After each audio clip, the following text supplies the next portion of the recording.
Hi, everybody. Welcome to It's in the Cards. Hope you had a fabulous week. And it's cooled off a bit here, so hope everybody, the weather is pretty good where you're at.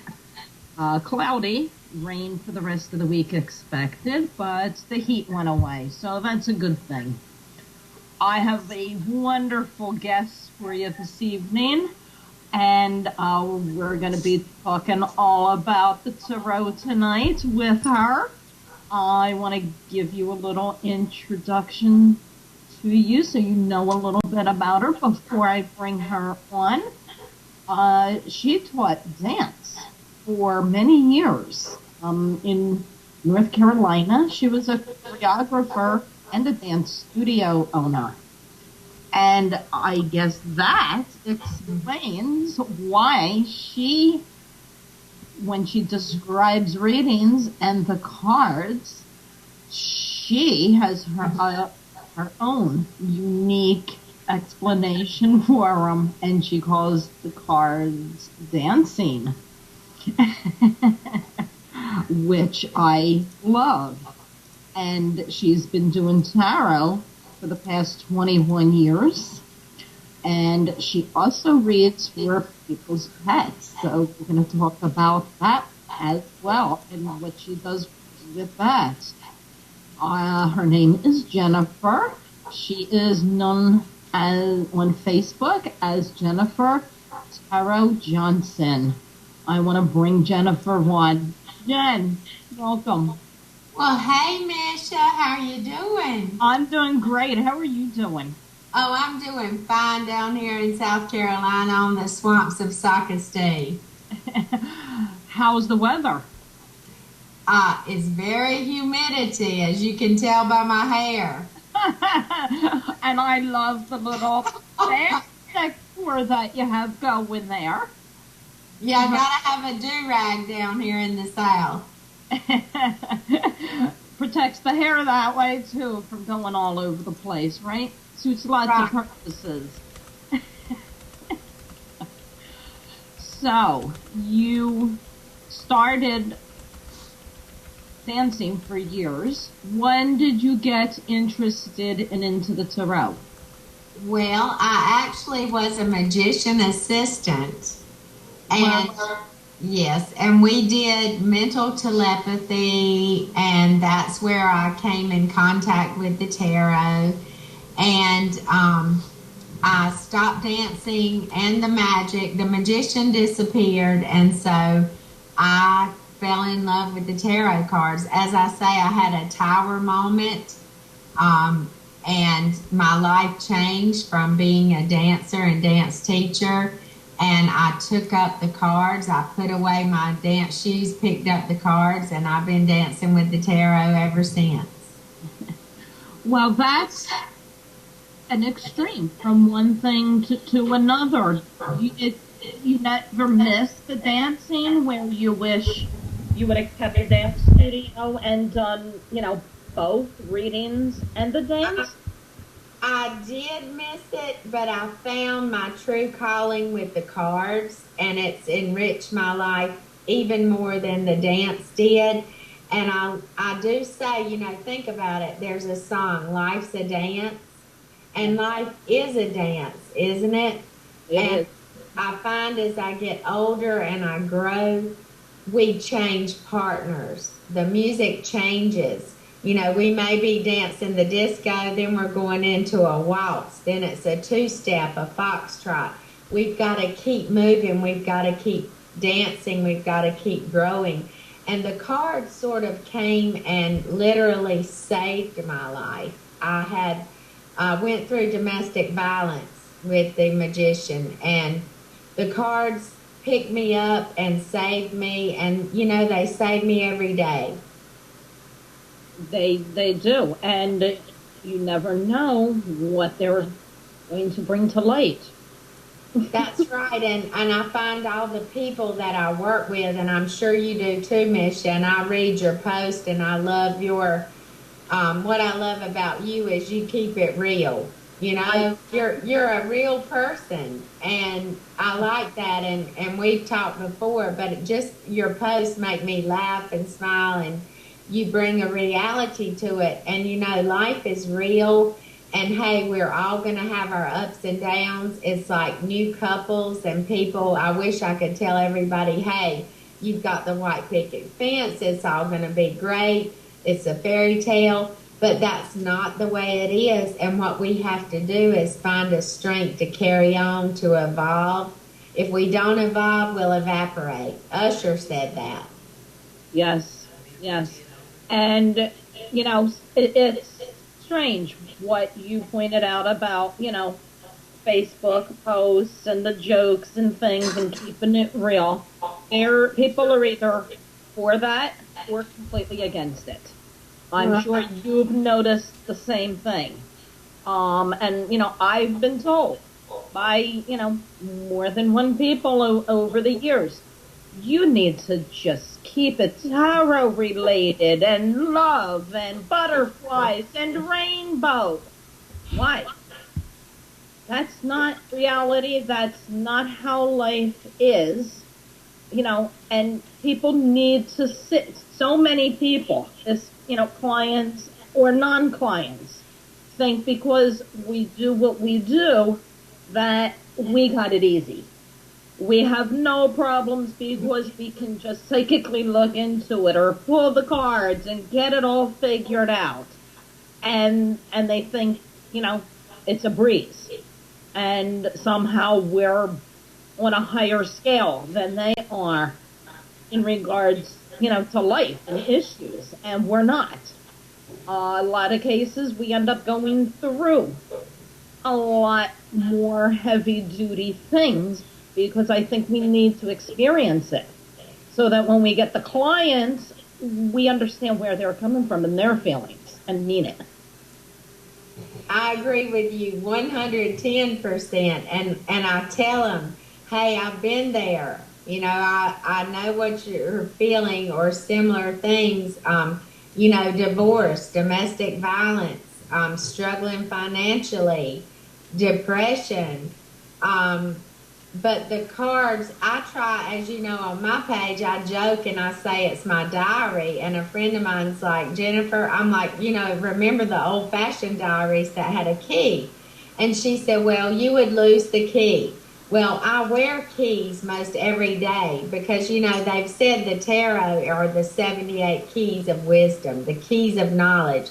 And aren't we all trying to open doors and shut doors and lock doors and throw away the key? It's knowing when to hold them, know when to fold them. Know when to walk away, know when to run, know which doors to lock, and know which doors we need to kick down.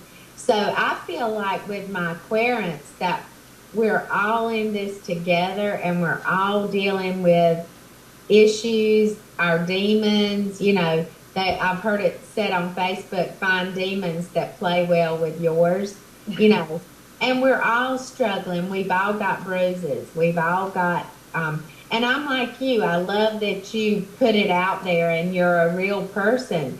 And I think it's important for people to know when they come to a reader, the old way was, the reader knew all, saw all, and told you what's going to happen. And I want people to understand, hey, we can make things happen. We can bring things into our lives. And, you and I have no more power than they do. We can help guide them, but we want to help them have the power. Right. Yeah, because it's all, so many even come wanting us to determine, well, should I leave? Should I quit my job?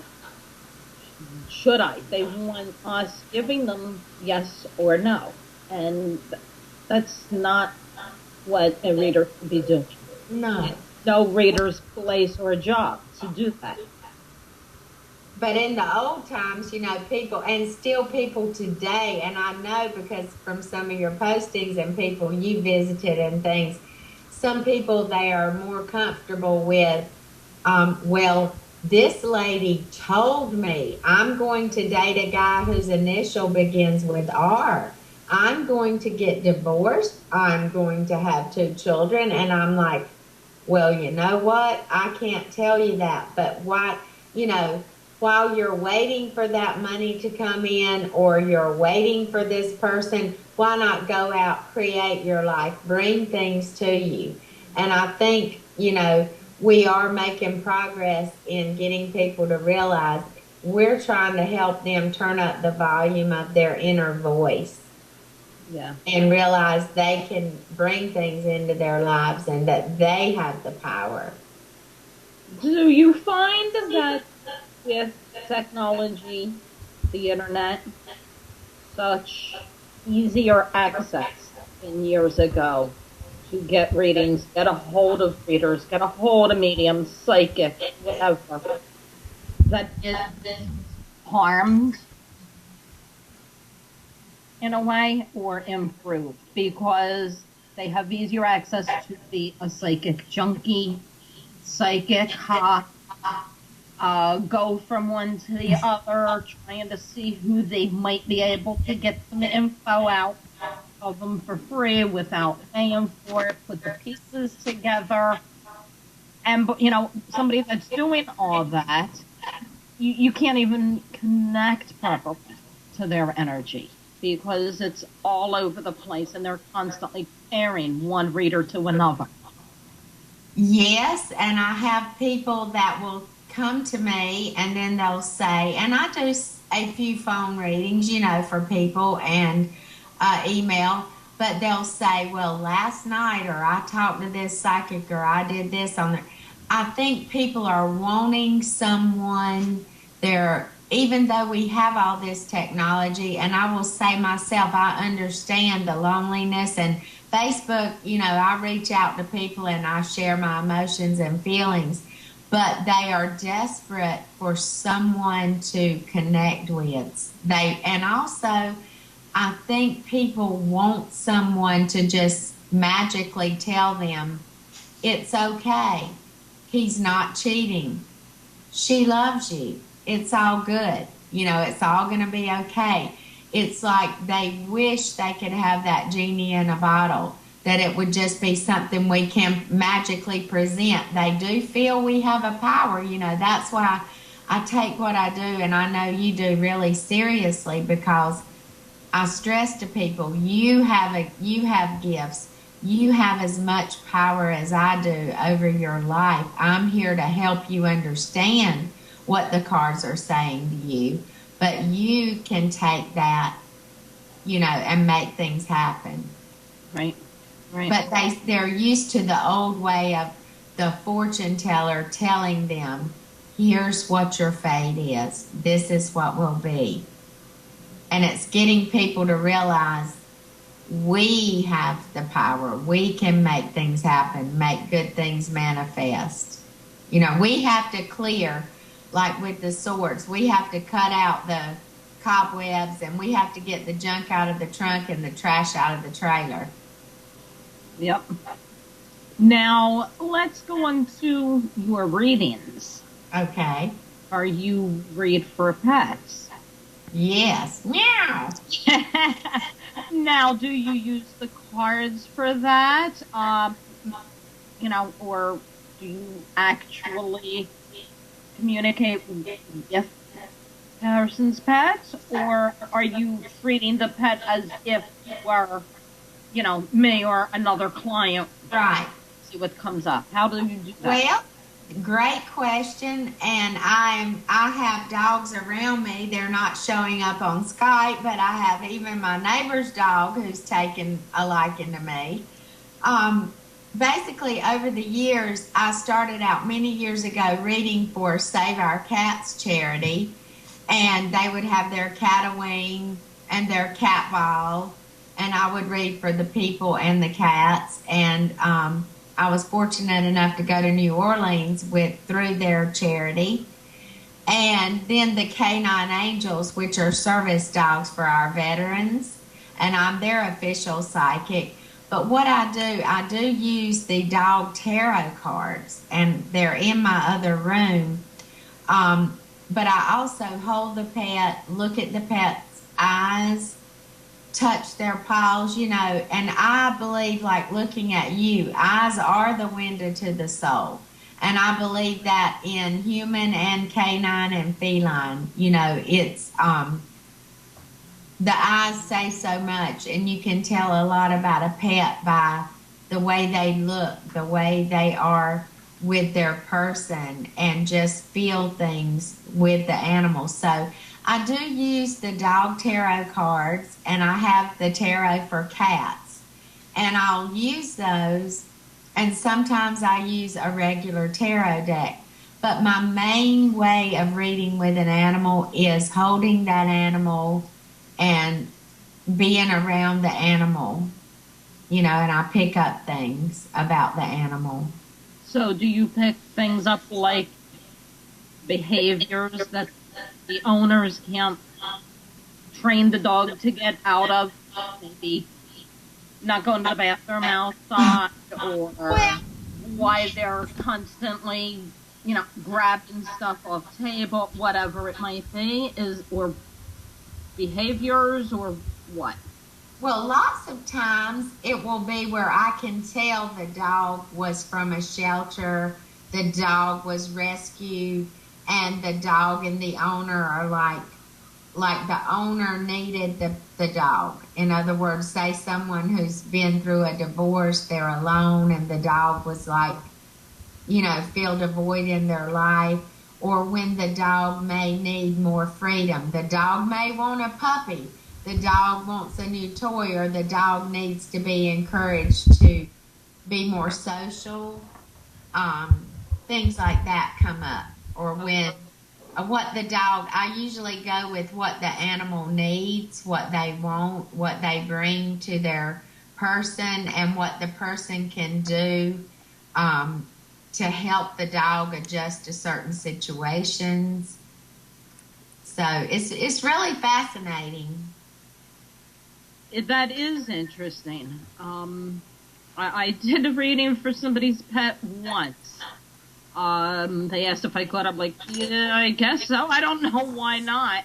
And it was 2 new puppies that they had brought into the house.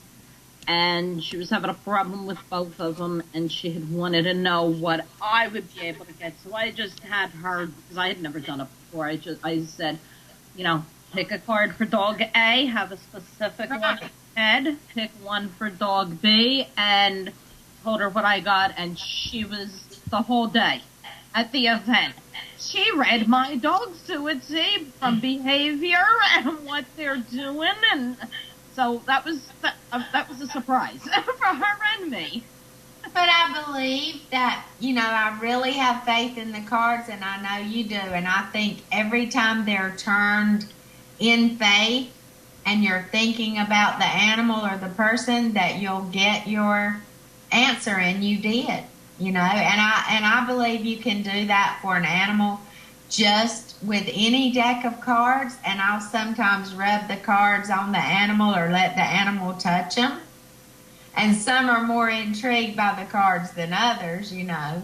Right. But and I do think, and don't you think, I'm sure you feel people are just so connected with their pets, that there's such a bond, you know, that the cards pick it up. Mm-hmm. Yes, absolutely. What got you started doing that? The event that you were at? The pets? Pet reading. Well, I used to be known, I'm called the tarot lady, the hat lady, gypsy lady, dog lady.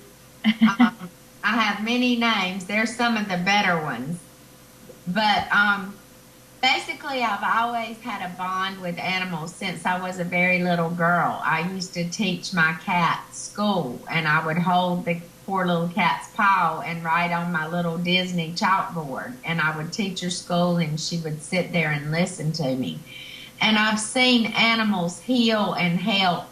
When my father was dying, actually, I'll tell you what did get me started. 10 years ago, my daddy passed away, and when he was sick, I made some recordings of him, and he told us all his wishes for us and advice for us. And me, he told me, be good look after all the little animals. They're so good, so mote they be. And after he died, my mother and I rescued a colony of cats from the cemetery woods. And there was just so much joy. While he was sick, the two cats I had given him were just such a comfort to him. And then after he died, I felt it was a sign from him when I saw a black cat looking out at me from the woods of the cemetery. And it brought such joy to my mother. It was like joy through the ashes, these animals coming, and that we rescued them and saved them at a time when we were mourning his death. And I've just seen the healing power of animals for people with post-traumatic stress disorder, you know, for wounded veterans, for people going through depression. And I know what my animals, my dogs to me, and my cats, but especially my dogs, are therapeutic for me. You know, when people come to my home for a reading, they're greeted by my dogs. And I'm here alone much of the time. The dogs will come in. Sometimes they'll sit by a person, one of them, or they'll just be very gentle with the person. And I feel like they sense things in the people that I read for and even give comfort to them. So I see such a great connection between humans and our animals. You know, that there's a connection there. Yeah. Well, you hear now and then on, you know, the news how somebody's buried, whether it's, you know, maybe a vet or a police officer, and the dog's there at the coffin. Oh, gosh, yes. Mm-hmm. Yeah. They know. They know. And there's a lot of hospitals that have started allowing, or they even have a few that come in or to be a comfort with anybody that might be on their deathbed, dying, going ready to die, and sit with them. I've seen that, and there was a gray cat at a rest home that would go to she would know when someone was dying, and she would stay on their bed and would not leave. And my dog, Cajun, he stayed with my sister. She was sick. We didn't know what was wrong. And he would just go up to her bed. He would be with her. And she later had gallbladder surgery. He didn't want to leave her. You know, they say they can smell cancer or be trained for that. Right. So I feel a great connection. You know, you talk about witches and their familiars, that animals really have a lot to teach us. And anyone who, like us, is very sensitive, which tarot readers are. You know, if you're going to be involved in helping people and the tarot, psychic readings, intuitive readings, you've got to have that sixth sense, and animals have that. Right, they do. Now going on to, I know you said you have the dog deck, or when you're doing the pets, and the cat deck, or people. Do you have a favorite deck that you like to use? You know, I always don't like to say, but I love the Mystic Dreamer deck. Yes. Yes, I have that one. Mm-hmm. Do you like it? I do. Yes. And I like the Witch's Tarot by Ellen Dugan. I've seen that one, yes. See, I'm holding it up. I actually have 3 decks of these. I pre-ordered it, accidentally ordered 2. Then I thought I'd lost one, reordered. So I must really like it. And people are drawn to that. And then the Deviant Moon Tarot was given to me by a client. She told me, she said, Jennifer, I have this tarot deck and I don't really like it. I got it in Charleston. And I said, what is it? She said, it's the Deviant Moon. I said, oh, I've been wanting that. This was like 2 years ago. And she gave me the deck. And it's an awesome deck. And I, of course, Rider Waite. I still use Legacy of the Divine. Mm-hmm. I like. And I find with Legacy of the Divine, lots of entertainers and artists are drawn to Ciro Marchetti's Legacy of the Divine. Do you know he retired? No. Yes, the announcement was made at the Reader's Studio in New York. He's had enough of doing the tarot. Wow. So they had a whole big goodbye for him. Isn't his Lenormand deck coming out though in Yes. October? Yes. Mm-hmm. But I really love his work because it's very theatrical, and people that are performers. And I sometimes say that I'm in the circus. As you know, I like to dress up in costumes and top hats. I love it. Looking at your Facebook pictures. Hey, I love the Steampunk Tarot by Barbara Moore. Steampunk. But, I like to say life is a cabaret, old chum. Come to the cabaret. And I'm fascinated. I like to use lots of different decks. And I want to ask you, what is your favorite? Or do you have a favorite? Or does it vary from day to day? For when I'm face to face, I usually bring 3 with me so that I can go back and forth, and it's basically which one I'm drawn to use. Or if I have them sitting there and the client comes and is attracted immediately to one, then that's the one we go with. Doing it from the phone, I always tend to use the Rider-Waite. They're the images people are more familiar with and will recognize if they're going to recognize them. So for that reason, it's the Rider-Waite. The Gendron deck, that deck I've been using more and more, and that deck, if I'm able to do a reading at all for my own self, I can only do it with that deck for whatever reason. So I thought that was interesting. It is, and I'm not familiar with that deck. Aren't you? No, spell it for me. Gendron. And it's the creator's last name. I forget offhand what his first name is. Well, I just wrote that down, and I'm just going to be honest with you. I thought I knew it all, but I don't, do I? There you go. Something new every week here. I did get the zombie tarot deck. Did you get that one? And I am just delving into that. And as you may know, I read a lot for bikers. Yeah. And I fell in love with the biker community by reading at their events here in Myrtle Beach because they're such free spirits like us. They're misunderstood like us, like your tarot readers. Aren't you misunderstood, Misha, sometimes? Oh, we're evil. I know, thank you. And you're just such a doll. So were you. And you can say that laughing, but isn't it true? And sometimes it hurts. But, the bikers, same way. With the leathers, the tattoos, they're dark, they're, a biker. But, they're angels. And I'm not just talking about my neighbors, the Hells Angels. But, seriously, they've taught me so much about being a free spirit, about expressing yourself, and the tattoos, just like Chero Marchetti's Gilded Tarot has been talked about as a tarot-friendly deck.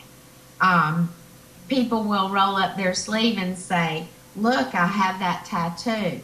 If it's an angel or the lemniscent or certain symbols, people have it engraved, and then their cards come up, and it's similar to their tattoo. So I find that very interesting. That is interesting. I've even wanted to do like a biker tarot. I was going to say, did you start incorporating tattoo readings in the tattoos in with the readings?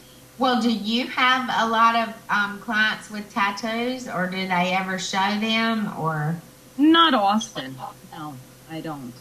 I think it's where I am. We have a lot of bikers and things, and it's like every day it's like, well, look at this. And, they're like, look at the butterfly. If I say Queen of Swords, you're a free spirit, they'll show me the tattoo. So it's quite interesting, the connection with it. Yeah. And that they're into it. as much as they are. Right. I know I had done an event the first year I was there. There was a lot of firemen there because they were helping doing a fundraiser. And the Ooh, wives firemen, I love them. right? And the wives and families were coming over, asking, checking out the prices and stuff. And I guess just a natural protective thing. All the firemen husbands came and got a reading first before going back and allowing the wives to come. I found that interesting. That is interesting. That is very interesting to me. Yeah. Yeah. All the firemen came over first because the wives were coming, peeking. They'd go back. They'd talk.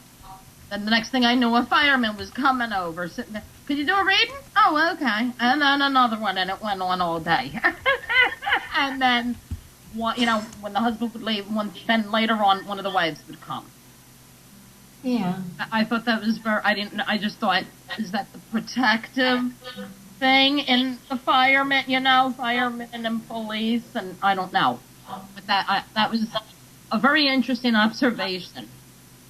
And I found it interesting that with the bikers, I'll have some big burly biker guys in the biker clubs, and they'll come in for a reading. And one man, I'm holding up a key here because I was using Legacy of the Divine, and the Ten of Pentacles in his deck shows a treasure chest with 2 keys. And this was about the man having that security, that fulfillment, and it was about the keys. And at the end of his reading, he had on his chain a key that a friend had given him and told him, you hold the key to your future, to your happiness. And that was very meaningful to him. He chose that deck. Like you say, I do let my people choose their deck. I'll offer them several to look at, and I like them to look through them, and then they can choose their deck. And one thing you may find too is that I feel people through the movies, through lore, that they're afraid of the tarot. They're like, well, can I touch the cards? Is it okay? And what I try to tell them is, they're our friends. They want to be touched. They want to come out of the box. They want to get out of the silk wrapping, and they want to help you. They're all good. They're friendly. You can touch them. And, I try to express that to people. Yeah. Yeah. It's funny when you're set up, the different reactions. Definitely. People have. There could be, just 2 people, 3 people. One will have interest, start looking, wondering, and if there's one with your evil belief. Oh, definitely. I love that. On them, and you can't do that, get away, and she's a witch. Yeah. Mm-hmm. Yes. And I have all kinds of things, and I had a funny thing at the bike rally, and I was just talking to some friends, and a little girl came up and said, what is the tarot? And I said, well, it's cards of guidance. And her dad came up and said, I'm sorry, we're kind of Christian. Kinda. My 84-year-old mother says, well, what kind are you? But it's sort of like they don't understand that it is guidance. And I did understand. He meant well by it. And I have people walk by and look, and they'll be like, ooh, she's a white witch. Or, I'm scared of that. But I also, what I try to do is enlighten people one card at the time, and I feel you're the same. I think that you and I and the other readers, we are bringing it into the light and showing people one card at a time, one reading at a time, that it is guidance, that it is positive, that it is good. And that's what I feel my mission is. Don't you, in a way, feel that you're here to sort of dispel the myths and help people? Yes, and make them aware of the cons and the scam artists and the tricks and things that they pull. And that still goes on, and that is a sad thing. And that goes on right around me and probably around you. And it's always unfortunate that people, that's what they know of, you know. But I do take it as a journey, and that I do think it's come a long way. And like you were talking about Facebook and whether the media helps or not, and I think in a lot of ways it does enlighten people, and they can search more and find out more, and they have more choices too. Right. Yeah, they can have easier access to look articles and things up and Right. research, because otherwise it would have been left to, take time out and go to the library. How many books are in libraries on it? Probably, not as much. No, not many in my hometown. Probably two. That's it, really. Now, what do you feel somebody starting out? Do you advise them to get books, or just to start connecting with the cards and work with the intuitive side? Well, what I tell people is, if you really, really, want to be a reader or just wanting to learn for themselves, Right. I always advise get a deck. And I think in the way I began studying, I was just so, probably like you, just obsessed with them, and it was like candy. It was like something I couldn't get enough of. But I tell people, do a card of the day for yourself.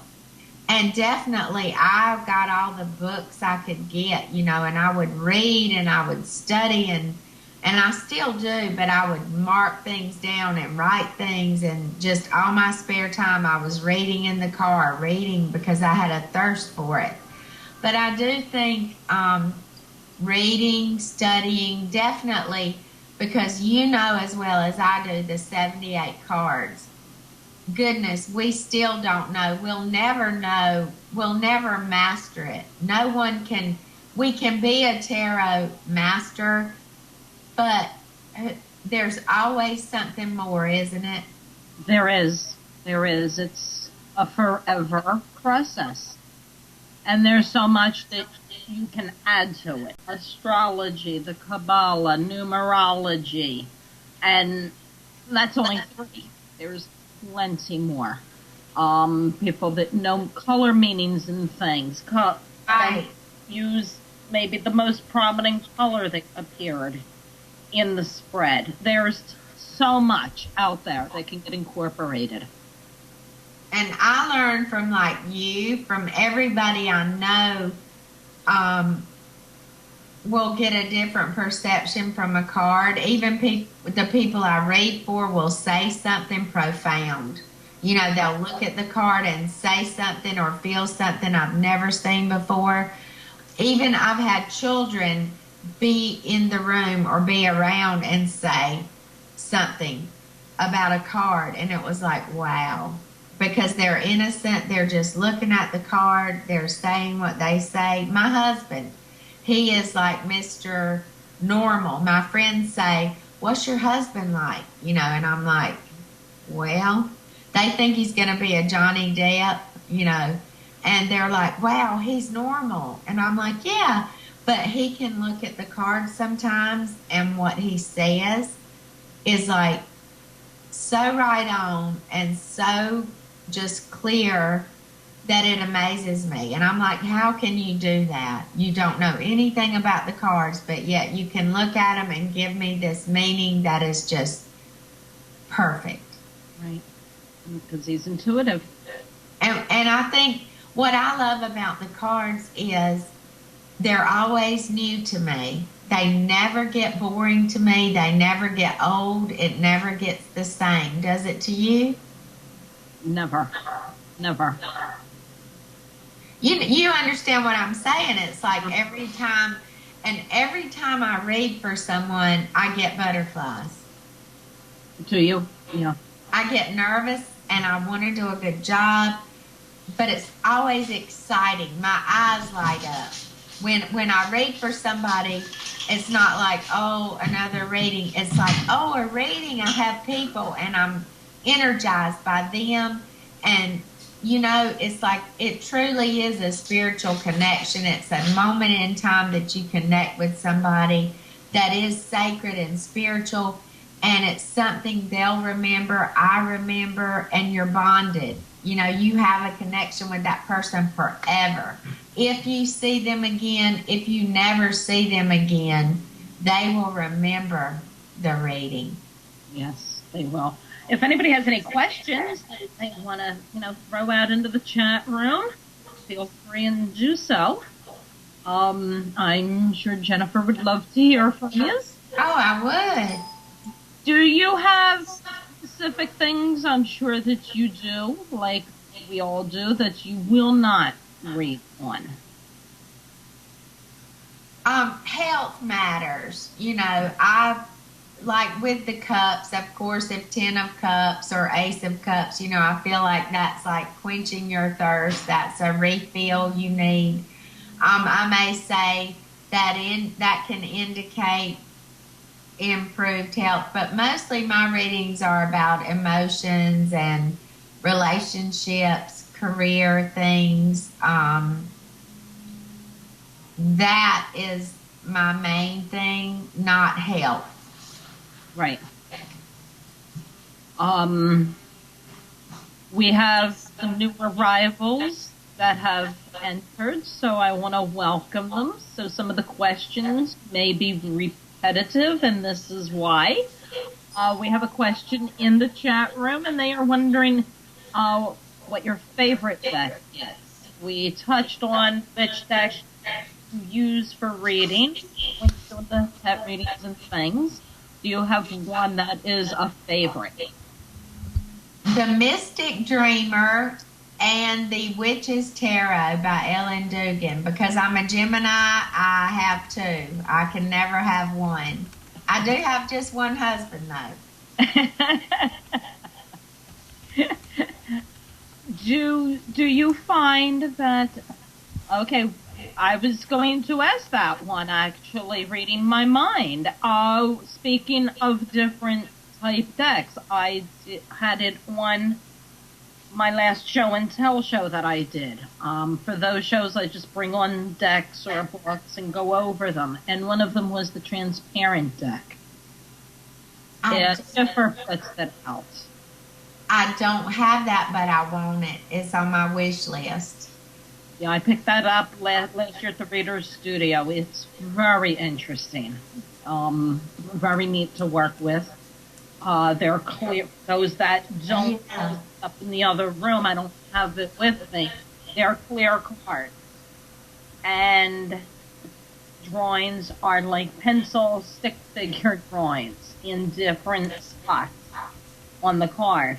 And you're able to read them individually or lay them on top of one another, and you will see through them. Yeah. And it creates a whole different scene than if they're laying individually side by side. Well, how do you like those? Do you use them a lot, or? I don't. I have not. People like the bright colored picture decks. Even if it's a deck they've never seen before, they're drawn to that rather than the clear things. It tends to, they're interested, but before reading. Yeah. I have several decks that I use for myself, or I study with them and they help me, but not so much for reading for people. Or it would depend. Like I have the Dark Tarot by Louis Royo. I'm a country girl, so I may not pronounce things right. I have the Vampire Tarot, and I have some people that are drawn to that. I like that, but then I have some that are not. So I sort of go by people, I'll say, well, how do you like this? Or certain people will like the Gothic Tarot. Right. But then others, I don't even tell them. With the Witch's Tarot, I just say, this is a beautiful deck that I like. And they'll, yes, it's beautiful. I love it. But if I told them the name, see, they may not go Right. for that. Exactly. Somebody, I don't know their name. They're using the automated screen name given to them in the chat room, and I imagine they're speaking of you. And they made a comment that they cannot believe this, but they saw you at Jam and Leather. Woo! And so I don't know if they want to type in their name. Jam and Leather. Yeah. They changed their name. I don't know who it is. So they're just saying, you know, what synchronicity. They're in Myrtle Beach. Wow, that's awesome. Are they in Myrtle Beach? Yeah, I think they are from what they wrote. Well, that is wonderful, and I love Jamie at Jam and Leather. I consider him to be my brother. And, you know, Misha, as I said before, I've just turned into a biker chick or gypsy biker because the bikers have just changed my life, and they've changed my life for good because they have really taught me so much about being a free spirit, and they're so good, and they've just enriched my life. As a matter of fact, before my readings now, I ring a bell, and it's a biker bell. They have an angel bell. There's a story that someone will give a biker a bell to put on their bike, and it protects them from the road demons. And I always ring a bell before my readings, and through the bikers I learned that, so I use a biker bell. And they've just taught me so much about being a free spirit and being a butterfly and life and generosity, that I'm really happy that someone's tuned in that knows me from Jam and Leather. Her name is Michelle, and yes, she lives there. That's fabulous. And they're also saying that they love your accents as well. Oh, thank you. It's real Southern. Before we run out of time, because I knew this was going to happen when you and I got going, I would run up before we knew it. And that's happening. We have a few moments left, so I want to get everybody aware of how they can get a hold of you. On case for the newbies that didn't hear in the beginning, how to find you on Facebook as Jennifer Tarot Johnson. And if they want to get a hold of you and find your website, do you want to give them that information, Jennifer? Yeah, that's tarotbyjennifer.com. And yes, Facebook, Jennifer Tarot Johnson, or just Google Jennifer Tarot Johnson or Tarot by Jennifer, and you'll see me at the Beaver Bar at Bike Week, at Suckbane Blow, that's a biker bar, but I'll also be at the Flip Flop Ball in Myrtle Beach and the Mercy Hospice Mischief Night. And I love doing events, Misha, like you do. I love to be out around people. You know, I can't get enough people and their pets. Right, yes. And for those that are new to the show, I want to throw out a welcome. I'm here every Wednesday night at 9. You can find the show. It's the cards on Facebook, and keep updated with the shows each week. And if you'd like to get a hold of me, I'm Tarot by Misha on Facebook, and my website is Tarot by Misha at AOL.com is the email, and tarotbymisha.com is my website, and Misha is Misha. Yeah, we gotta wrap things up. I don't want to. I'll have to have you back on and get the phone lines open and get some readings going too the next time. I love your new do. You're looking hot. I love hair. I'm loving your band thing and wishing I should have put one of my hats on tonight. We could have both. Next time we will do that. Well, it was a pleasure having you on. Me Thank too. you I so loved much. it. Okay, peace out. Thank you, everybody, for tuning in. Have a safe and wonderful week. And stick around for the show that will be following me in about 9 minutes or so. Till next week, have a fantastic, enjoyable week. Thanks again, Jennifer. Good night. Night.